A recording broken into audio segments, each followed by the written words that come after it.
Hello guys. आज की हमारी करंट की क्लास 3 जून के कुछ इम्पोर्टेंट क्वेश्चन की क्लास है।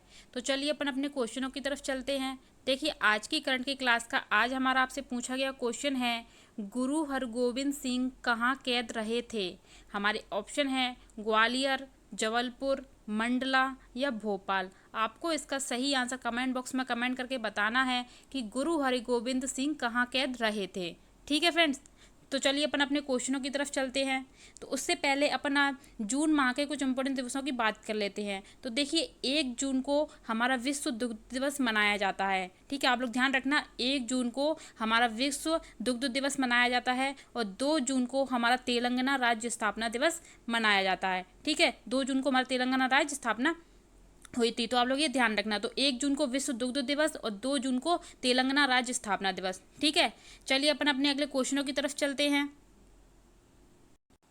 ये देखिए, आज की करंट की क्लास का पहला क्वेश्चन है, हाल ही में किस राज्य सरकार के द्वारा राज्य पोषण नीति को प्रारंभ किया जा रहा है। हमारे ऑप्शन है मध्य प्रदेश, असम, महाराष्ट्र या उत्तराखंड। तो देखिए, इसका सही आंसर है मध्य प्रदेश। हाल ही में मध्य प्रदेश राज्य सरकार के द्वारा राज्य पोषण नीति को प्रारंभ किया जा रहा है। ठीक है, चलिए इसके बारे में डिटेल जान लेते हैं। ये देखिए, मध्य प्रदेश में 10 साल के लक्ष्य के साथ पहली बार राज्य पोषण नीति 2020 को लागू किया जा रहा है।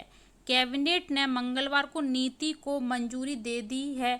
इसमें 4 मुद्दों पर प्रमुख रूप से नज़र रखी जाएगी।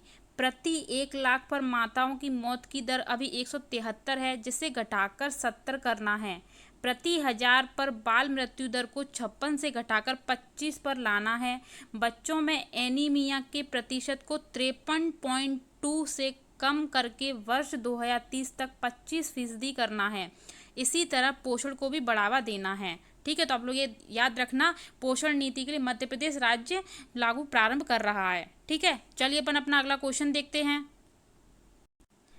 ये देखिए, हमारा अगला क्वेश्चन है, हाल ही में मध्य प्रदेश में 7 से 10 जून के बीच 2DG दवा की पहली खेप आने वाली है। यह दवा द्वारा निर्मित है। हमारे ऑप्शन हैं serum institute, DRDO, Bharat biotech या इनमें से कोई नहीं।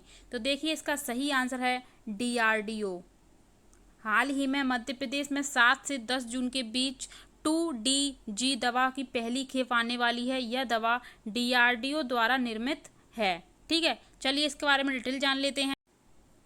ये देखिए, कोरोना के इलाज के लिए defence research and development organisation DRDO की 2DG 2 डीऑक्सी डी ग्लूकोज दवा अब मध्य प्रदेश में जल्द आने वाली है। DRDO ने इसे डॉक्टर रेड्डी लेबोरेटरी के सहयोग से बनाया है। राज्य सरकार में दवा का उत्पादन करने वाली निजी फार्मा कंपनी को 50,000 यूनिट का ऑर्डर दे दिया है। स्वास्थ्य सचिव आकाश त्रिपाठी ने बताया कि 7 से 10 जून के बीच दवा के 10,000 सेट की पहली खेप आ सकती है। इस बीच केंद्र सरकार ने मोनोक्लोनल एंटीबॉडी कॉकटेल के 500 डोज भी मध्य प्रदेश भेजे हैं। ठीक है, तो आप लोग ध्यान रखना, DRDO के द्वारा निर्मित की जा रही है। तो चलिए अपन अपना अगला क्वेश्चन देखते हैं। ये देखिए, हमारा अगला क्वेश्चन है, मध्य प्रदेश के किस शहर में पर्यावरण दिवस के उपलक्ष्य में मध्य प्रदेश प्रदूषण नियंत्रण बोर्ड द्वारा कार्यक्रम आयोजित किया जा रहा है। हमारे ऑप्शन है जबलपुर, भोपाल, होशंगाबाद या इंदौर। तो देखिए, इसका सही आंसर है होशंगाबाद। मध्य प्रदेश के होशंगाबाद शहर में पर्यावरण दिवस के उपलक्ष्य में मध्य प्रदेश प्रदूषण नियंत्रण बोर्ड द्वारा कार्यक्रम आयोजित किया जा रहा है। चलिए इसके बारे में डिटेल जान लेते हैं। ये देखिए, विश्व पर्यावरण दिवस 5 जून के उपलक्ष्य में मध्य प्रदेश प्रदूषण नियंत्रण बोर्ड मंडीदीप विभिन्न कार्यक्रम आयोजित करेगा। क्षेत्रीय अधिकारी SN द्विवेदी ने बताया कि बोर्ड द्वारा चित्रकला प्रतियोगिता, जन जागरूकता के कार्यक्रम, पौधेरोपण का आयोजन होगा। यह आयोजन उद्यमों के माध्यम से होगा। होशंगाबाद में SPM इसे आयोजित करेगा। उन्होंने बताया कि संयुक्त राष्ट्र पर्यावरण कार्यक्रम के तहत पर्यावरण संरक्षण से संबंधित विषय पर हर साल प्रतियोगिता होती है। इस बार इस प्रतियोगिता की थीम इकोसिस्टम रेस्टोरेशन है। ठीक है, तो आप लोग याद रखना होशंगाबाद में विश्व पर्यावरण दिवस पर, और विश्व पर्यावरण दिवस हमारा 5 जून को मनाया जाता है। ठीक है, चलिए अपन अपना अगला ये देखिए हमारा अगला क्वेश्चन है, हाल ही में किस राज्य सरकार द्वारा पहले आओ पहले पाओ योजना का शुभारंभ किया गया है। हमारे ऑप्शन है मध्य प्रदेश, महाराष्ट्र, असम या गुजरात। तो देखिए इसका हमारा सही आंसर है मध्य प्रदेश। हाल ही में मध्य प्रदेश राज्य सरकार द्वारा पहले आओ पहले पाओ योजना का शुभारंभ किया गया है। ठीक है, चलिए इसके बारे में डिटेल जान लेते हैं। ये देखिए क्लस्टर आधारित छोटी औद्योगिक यूनिटों को बढ़ावा देने के लिए शिवराज सरकार ने लघु सूक्ष्म मध्यम उद्योग के लिए नई पॉलिसी लागू की है।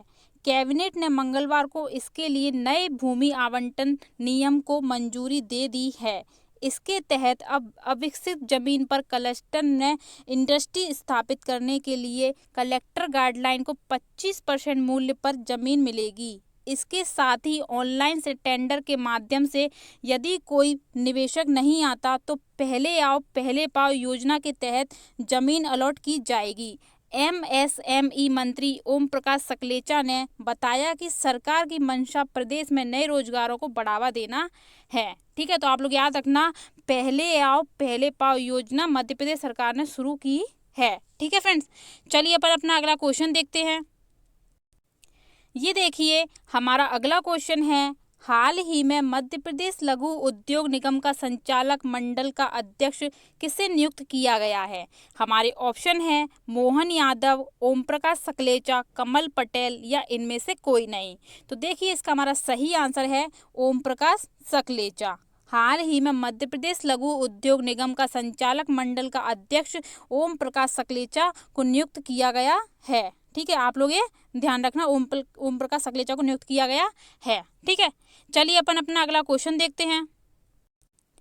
ये देखिए हमारा अगला क्वेश्चन है, हाल ही में मध्य प्रदेश के किस शहर में एथलेटिक्स सेंटर स्थापित किया जाएगा। हमारे ऑप्शन है सागर, भोपाल, ग्वालियर या मुरैना। तो देखिए इसका सही आंसर है मुरैना।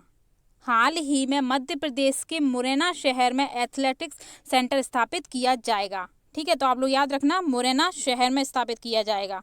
ठीक है फ्रेंड्स, तो चलिए अपन अपना अगला ये देखिए फ्रेंड्स, अपन एमपी स्टैटिक जीके के कुछ प्रीवियस ईयर क्वेश्चन रिवीजन कर लेते हैं, जिसमें हम आपके लिए MP PSC, MP SI, MP police, jail प्रहरी और पटवारी के प्रीवियस ईयर क्वेश्चन लेकर आते हैं, जो आपके आने वाले एग्जाम में बहुत महत्वपूर्ण होंगे। तो चलिए अपन अपने एमपी स्टैटिक जीके के प्रीवियस ईयर क्वेश्चन की तरफ चलते हैं। ये देखिए हमारे एमपी स्टैटिक जीके का पहला क्वेश्चन है, मध्य प्रदेश की निम्नलिखित जनजातियों में से किस की सांस्कृतिक पहचान भगोरिया नृत्य शैली है। हमारे ऑप्शन हैं सहरिया जनजाति, बैगा जनजाति, कोल जनजाति या भील जनजाति। तो देखिए इसका हमारा सही आंसर है भील जनजाति। मध्य प्रदेश की निम्नलिखित जनजातियों में से किसकी सांस्कृतिक पहचान भगोरिया नृत्य शैली है। तो भगोरिया नृत्य शैली हमारी भील जनजाति की है। ठीक है, आप लोग ये ध्यान रखना। चलिए इसके बारे में डिटेल जान लेते हैं। तो ये देखिए भगोरिया नृत्य शैली, भगोरिया नृत्य शैली हमारी भील जनजाति की है, भील जनजाति की।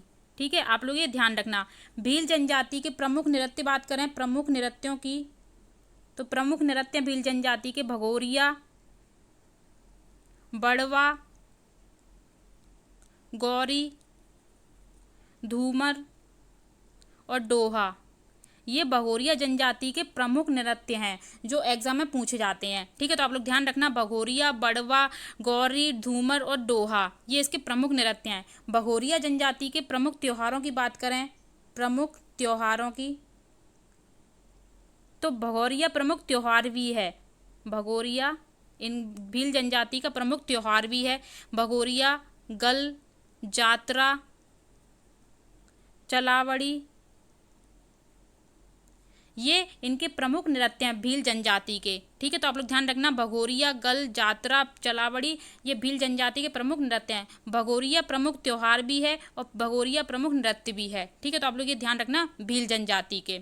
भील जनजाति पहाड़ियों को जलाकर खेती करते हैं, पहाड़ी वाले जो होते हैं उनको जलाकर ये लोग खेती करते हैं। तो इनके द्वारा की गई खेती को ये लोग चिमाता कहते हैं, चिमाता कहते हैं इनके द्वारा की गई खेती को। ठीक है, आप लोग ये ध्यान रखना, इनके द्वारा की गई खेती को चिमाता कहते हैं। ठीक है, आप लोग ध्यान रखना, इंपॉर्टेंट फैक्ट है, आप लोग याद रखना। भीलों के घर को क्या कहते हैं, तो ये एग्जाम में क्वेश्चन पूछा गया है, तो भीलों के घर को कू कहते हैं, कू। ठीक है, आप लोग ये ध्यान रखना, भीलों के घर को कू कहते हैं। इन्हीं जनजातियों को गुदवाने का बहुत शौक होता है, भील जनजाति को, भील जनजाति को गुदवाने का बहुत शौक होता है, आप लोग ये भी ध्यान रखना। ठीक है, तो मैं एक बार सारा रिपीट कर देती हूँ, आप लोग ध्यान से सुन लेना कि भीलों के घर को कू कहते हैं। इनके प्रमुख नृत्य भगोरिया, बड़वा, गौरी, धूमर, ढोहा, और इनके प्रमुख त्योहार हैं भगोरिया, गल, जात्रा, चलावड़ी, और इनके द्वारा की गई खेती को चिमाता कहते हैं। पहाड़ी वनों को जलाकर ये खेती करते हैं। ठीक है, आप लोग ये ध्यान रखना, और इनको गुदवाने का शौक होता है भील जनजाति को। ठीक है फ्रेंड्स, तो आप लोग ये ध्यान रखना। चलिए अपन अपना अगला क्वेश्चन देखते हैं। ये देखिए, हमारा अगला क्वेश्चन है, भारत की अमर कवि नाटककार कालिदास मध्य प्रदेश के निम्नलिखित में से किस स्थान से जुड़े थे। हमारे ऑप्शन हैं ओरछा, उज्जैन, रीवा या सागर। तो देखिए, इसका हमारा सही आंसर है उज्जैन। भारत के अमर कवि नाटककार कालिदास मध्य प्रदेश के उज्जैन स्थान से जुड़े थे। ठीक है, आप लोग ये ध्यान रखना। चलिए इसके बारे में डिटेल जान लेते हैं।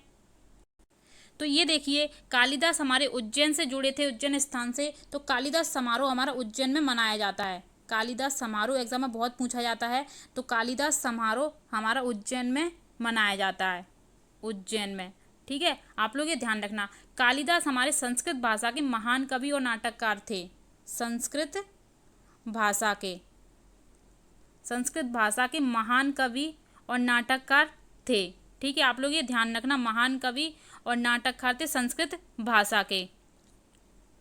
ठीक है फ्रेंड्स, संस्कृत भाषा के थे, ये आप ध्यान रखना, बहुत बार एग्जाम में पूछा गया है संस्कृत भाषा के। कालिदास की प्रमुख रचनाओं की बात करें, कालिदास की प्रमुख रचना कौन सी हैं, इनकी रचना एग्जाम में पूछी जाती हैं।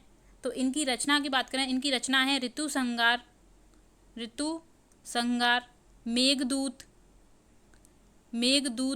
मेघदूत कालिदास की सर्वश्रेष्ठ रचना है, आप लोग ध्यान रखना। मेघदूत, रघुवंश,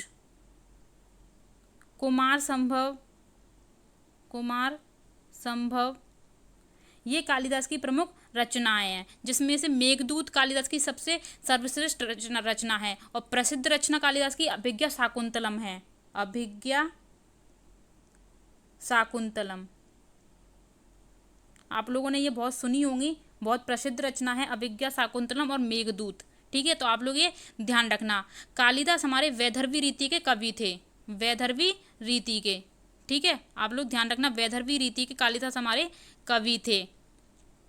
बात करें, कालिदास के परिवर्ती कवि बाणभट्ट ने उनकी सूक्तियों की विशेष रूप से प्रशंसा की थी। ठीक है, आप लोग ध्यान रखना, कालिदास के परिवर्ती कवि बाणभट्ट ने इनकी सूक्तियों की विशेष रूप से प्रशंसा की थी। ठीक है फ्रेंड्स, इन कालिदास के 3 नाटक भी प्रसिद्ध हैं। 3 नाटकों के नाम आप लोग सुन लीजिए, अभिज्ञा शाकुंतलम, विक्रमोवंशीय, और तीसरा है मालविकाग्नि मंत्रम। ठीक है, ये 3 नाटक इनके प्रसिद्ध थे कालिदास के। ठीक है, आप लोग ध्यान रखना, अभिज्ञा शाकुंतलम, विक्रमोवंशीय,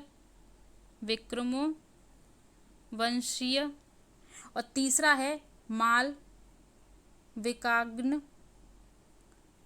मंत्र। ठीक है, ये 3 इनके नाटक प्रसिद्ध थे। ठीक है, मैं एक बार सारा रिपीट कर देती हूँ, आप लोग सुन लेना। कालिदास समारोह हमारा उज्जैन में मनाया जाता है। अभिज्ञा शाकुंतलम कालिदास की सर्वश्रेष्ठ रचना है। मेघदूत भी इनकी सर्वश्रेष्ठ रचना है। प्रसिद्ध रचना अभिज्ञा शाकुंतलम है।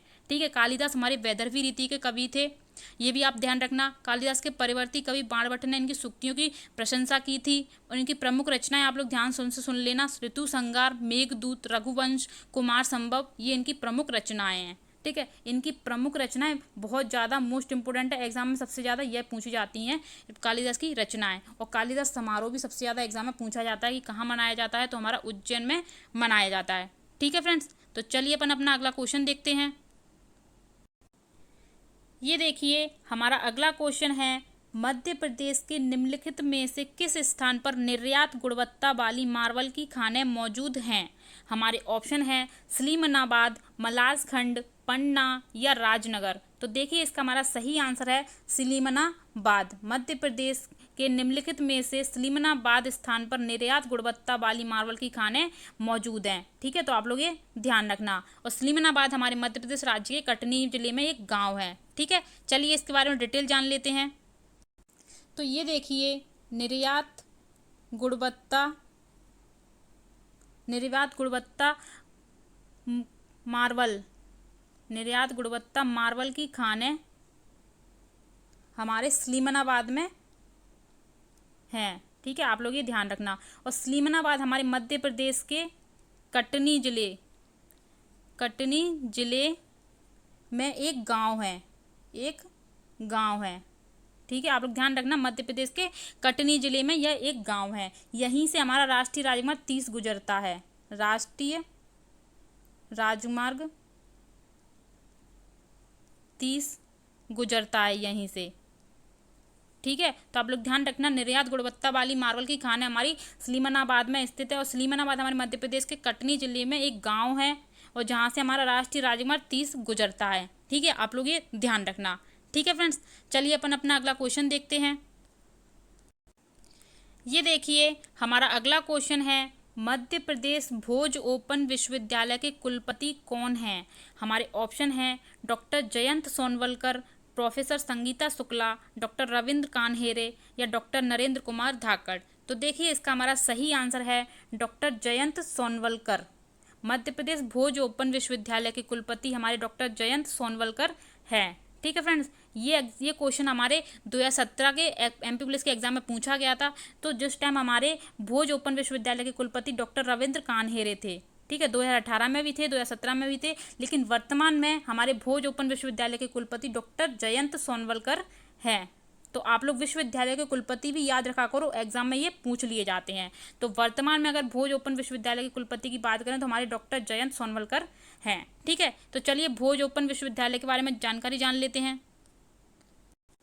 तो ये देखिए, भोज ओपन विश्वविद्यालय के वर्तमान कुलपति हमारे डॉक्टर जयंत सोनवलकर हैं। ठीक है, वर्तमान में हैं ये। ठीक है, आप लोग ये ध्यान रखना। 2017 और 18 में हमारे डॉक्टर रविंद्र कान्हेरे थे। भोज ओपन विश्वविद्यालय हमारे भोपाल जिले में स्थित है। ठीक है, ये भी पूछा जाता है कि ये कहाँ पर स्थित है, तो ये हमारे भोपाल जिले में स्थित है। इसकी स्थापना कब हुई थी? भोज ओपन विश्वविद्यालय की स्थापना भी आप लोग याद रखना, 1991 में इसकी स्थापना हुई थी। ठीक है, इस जिला पूछ लेते हैं किस जिले में है, तो भोपाल जिले में है। इसकी स्थापना कब हुई थी? तो 1991 में इसकी स्थापना हुई थी। ठीक है, इसका नामकरण भोज क्यों है? तो इस भोपाल में स्थित भोज ओपन विश्वविद्यालय का नामकरण भारत के महान राजा प्रतिहार भोज के नाम पर हुआ था। ठीक है, आप लोग ध्यान रखना, इसका नामकरण भोज ओपन विश्वविद्यालय का नामकरण, तो आप लोग देख लीजिए, इसका नामकरण भारत के महान राजा प्रतिहार भोज के नाम पर ही इसका नाम है। ठीक है, तो आप लोग ध्यान रखना ये। ठीक है, मैं रिपीट कर देती हूँ, भोज ओपन विश्वविद्यालय के वर्तमान कुलपति डॉक्टर जयंत सोनवलकर हैं। ये हमारा भोपाल में स्थित है। इसकी स्थापना 1991 में हुई थी, और इसका नामकरण भारत के महान राजा प्रतिहार भोज के नाम पर ही इसका नामकरण हुआ था, भोज ओपन विश्वविद्यालय। ठीक है, तो आप लोग ये ध्यान रखना। तो चलिए अपन अपना अगला क्वेश्चन देखते हैं। ये देखिए, हमारा अगला क्वेश्चन है, मध्य प्रदेश में स्थित निम्नलिखित बाघ अभ्यारण्यों में से कौन सा मोगली की असली भूमि और रुडयार्ड किपलिंग द्वारा लिखित प्रसिद्ध जंगल बुक का क्षेत्र माना जाता है? हमारे ऑप्शन है बांधवगढ़ राष्ट्रीय उद्यान, पेंच राष्ट्रीय उद्यान, सतपुड़ा राष्ट्रीय उद्यान या पन्ना राष्ट्रीय उद्यान। तो देखिए, इसका हमारा सही आंसर है पेंच राष्ट्रीय उद्यान। मध्य प्रदेश में स्थित निम्नलिखित बाघ अभ्यारण्यों में से पेंच राष्ट्रीय उद्यान मोगली की असली भूमि और रुडयार्ड किपलिंग द्वारा लिखित प्रसिद्ध जंगल बुक का क्षेत्र माना जाता है पेंच राष्ट्रीय उद्यान। पेंच राष्ट्रीय उद्यान हमारा सिवनी और छिंदवाड़ा में स्थित है। बांधवगढ़ राष्ट्रीय उद्यान की बात करें तो ये हमारा उमरिया में स्थित है। सतपुड़ा की बात करें तो हमारा होशंगाबाद में स्थित है। और पन्ना राष्ट्रीय उद्यान की बात करें तो ये हमारा पन्ना में स्थित है। और पेंच राष्ट्रीय उद्यान हमारा सिवनी और छिंदवाड़ा में स्थित है। ठीक है, आप लोग ये ध्यान रखना, सिवनी और छिंदवाड़ा में स्थित है पेंच राष्ट्रीय उद्यान। तो चलिए अपन पेंच राष्ट्रीय उद्यान के बारे में थोड़ी जानकारी जान लेते हैं। तो ये देखिए, पेंच राष्ट्रीय उद्यान, पेंच राष्ट्रीय उद्यान की स्थापना की बात करें, इसकी स्थापना कब हुई थी, तो इसकी स्थापना हुई थी 1975 में। 1975 में पेंच राष्ट्रीय उद्यान की स्थापना हुई थी और सिवनी और छिंदवाड़ा में यह स्थित है। ठीक है, सिवनी छिंदवाड़ा में स्थित है पेंच राष्ट्रीय उद्यान। स्थापना इसकी 1975 में हुई थी। ठीक है, तो आप लोग ये ध्यान रखना। ठीक है, यहीं पर मोगली लैंड बनाया गया है। मोगली लैंड, यहीं पर मोगली लैंड बनाया गया है। मोगली लैंड यहीं पर बनाया गया है। और पेंच राष्ट्रीय उद्यान हमारा बाघ परियोजना में शामिल है। बाघ परियोजना में शामिल है।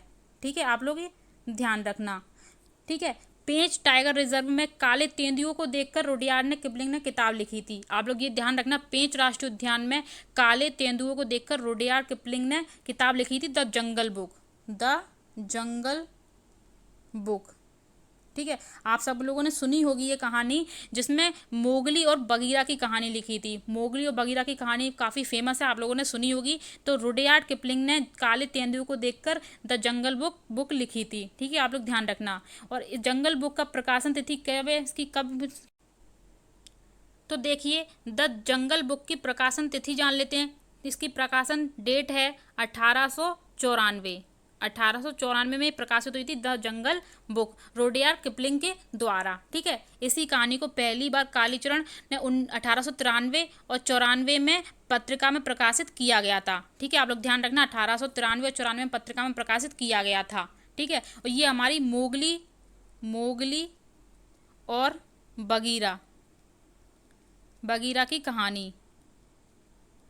ठीक है, तो आप लोग ध्यान रखना, पेंच राष्ट्रीय उद्यान में रुडयार्ड ने काले तेंदुओं को देखकर एक किताब लिखी थी, काले तेंदुओं को देख के। ठीक है, आप लोग ध्यान रखना, द जंगल बुक हमारे रुडयार्ड किपलिंग ने लिखी थी और काले तेंदुओं को देखकर लिखी थी। तो एक बार मैं सारे फैक्ट रिपीट कर देती हूँ, आप लोग ध्यान से सुन लेना। पेंच राष्ट्रीय उद्यान हमारा सिवनी और छिंदवाड़ा में स्थित है। इसकी स्थापना 1975 में हुई थी। यहीं पर हमारा मोगली लैंड बनाया गया है और यह पेंच राष्ट्रीय उद्यान हमारा बाघ परियोजना में शामिल है। और ठीक है, पेंच राष्ट्रीय उद्यान को मैं काले तेंदुओं को देखकर रुडयार्ड किपलिंग ने यह किताब लिखी थी, द जंगल बुक, मोगली और बगीरा की कहानी। ठीक है, इसकी प्रकाशन डेट है 1894 में, ये प्रकाशन होती द जंगल बुक। ठीक है, आप लोग ये ध्यान रखना। ठीक है फ्रेंड्स, चलिए अपन अपना अगला क्वेश्चन देखते हैं। ये देखिए, हमारा अगला क्वेश्चन है, मध्य प्रदेश के निम्नलिखित में से किस जिले के भीमबेटका शैलाशय स्थित हैं। हमारे ऑप्शन है रतलाम, छतरपुर, रायसेन या गुना। तो देखिए, इसका सही आंसर है रायसेन। मध्य प्रदेश के निम्नलिखित में से रायसेन जिले के भीमबेटका शैलाशय स्थित हैं। ठीक है, चलिए इसके बारे में डिटेल जान लेते हैं। तो ये देखिए, भीमबेटका की गुफा हमारे रायसेन जिले में स्थित हैं। ठीक है, आप लोग ध्यान रखना, भीमबेटका की गुफा हमारे रायसेन जिले में स्थित है। इनकी खोज किसने की थी, भीमबेटका की गुफा की खोज? तो इनकी खोज की थी डॉक्टर विष्णु श्रीधर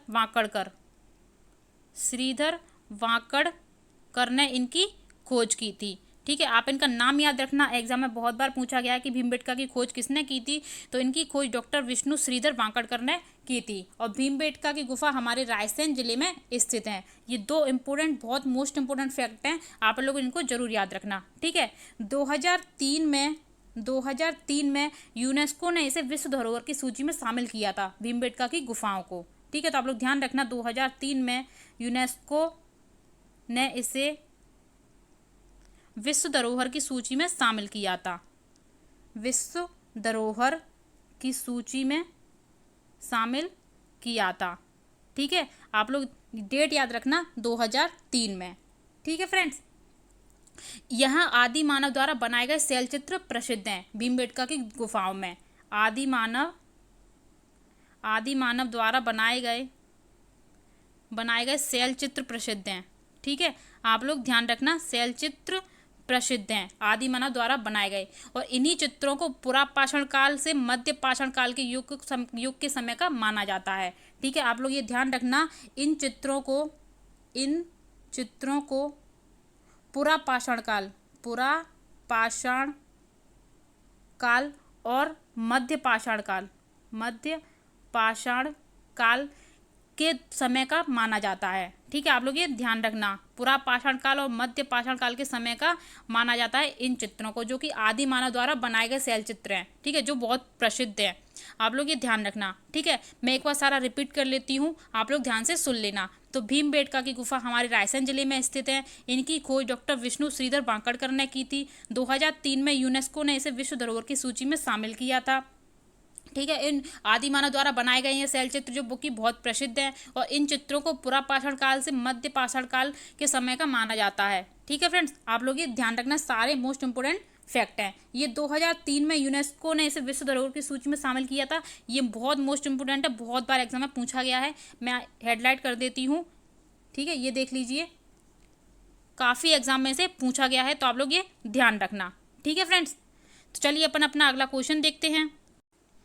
ये देखिए, कल की करंट की क्लास का हमारा आपसे पूछा गया क्वेश्चन था, मध्य प्रदेश के किस शहर को मिनी मुंबई कहा जाता है। हमारे ऑप्शन है ग्वालियर, जबलपुर, इंदौर या भोपाल। तो देखिए, इसका सही आंसर है इंदौर। मध्य प्रदेश के इंदौर शहर को मिनी मुंबई कहा जाता है। ठीक है, आप लोग ये ध्यान रखना इंदौर को। चलिए इसके बारे में डिटेल जान लेते हैं। तो ये देखिए, मध्य प्रदेश के इंदौर शहर को मिनी मुंबई कहा जाता है, मिनी मुंबई कहा जाता है। ठीक है, आप लोग ये ध्यान रखना, बहुत इंपॉर्टेंट है, एग्जाम में बहुत बार पूछा गया है कि मिनी मुंबई इंदौर को कहा जाता है। ठीक है, और इंदौर को आर्थिक औद्योगिक राजधानी भी कहा जाता है, ये भी आप लोग ध्यान रखना। इंदौर हमारी आर्थिक और औद्योगिक राजधानी भी है। ठीक है फ्रेंड्स, इंदौर हमारी औद्योगिक और आर्थिक राजधानी भी है। संस्कार राजधानी हमारी भोपाल है। ठीक है, आप लोग ये ध्यान रखना। इंदौर में देखने योग्य क्या क्या है पर्यटन स्थल, तो हमारा कांच मंदिर स्थित है, कांच मंदिर। लाल बाग पैलेस है, लाल बाग पैलेस।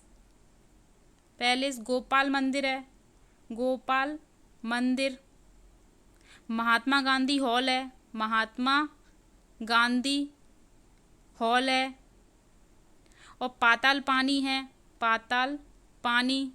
ये सब इंदौर में देखने योग्य है। देवी अहिल्या विश्वविद्यालय भी हमारा इंदौर जिले में ही स्थित है। मध्य प्रदेश की मौसम वेधशाला हमारी इंदौर में ही है। तो ये सब यहाँ पर है। ठीक है, आप लोग ये ध्यान रखना, सारे एग्जाम में पूछे जाते हैं, इंपॉर्टेंट फैक्ट हैं सारे के सारे, तो आप लोग ये ध्यान रखना। कांच मंदिर भी एग्जाम में बहुत बार पूछा गया है, लाल बाग पैलेस पूछा गया है, गोपाल मंदिर पूछा गया है। ठीक है, और मिनी मुंबई किसे कहा जाता है ये पूछा गया है। देवी अहिल्या विश्वविद्यालय कहाँ स्थित है, और मौसम मध्य प्रदेश की मौसम वेधशाला कहाँ पर स्थित है ये भी पूछा गया है। तो आप लोग ये सारे इंपॉर्टेंट फैक्ट याद रखना। ठीक है फ्रेंड्स, ऐसे डेली करंट की क्लास हमारे धाकड़ कॉम्बो क्लासेस के यूट्यूब चैनल पर आप लोग देखते रहिए, और डेली करंट की क्लास लेने के लिए हमारे धाकड़ कॉम्बो क्लासेस के यूट्यूब चैनल को सब्सक्राइब कर दीजिए, बेल आइकन दबा दीजिए, जिससे आपको डेली हमारी करंट की क्लास मिलती रहे। हमारी वीडियो को शेयर कर दीजिए, लाइक कर दीजिए, और कमेंट करके जरूर बताएं वीडियो आपको कैसी लगती है। डेली हम आपसे एक प्रश्न पूछते हैं, उसका भी आप लोग कमेंट में आंसर जरूर बताएं। जिस किसी को भी हमारी PDF चाहिए वो हमारे धाकड़ कॉम्बो क्लासेस के टेलीग्राम चैनल को ज्वाइन कर ले, तो उसको हमारी ये सब PDF मिल जाएगी। ठीक है फ्रेंड्स, तो आज के लिए थैंक यू एंड धन्यवाद।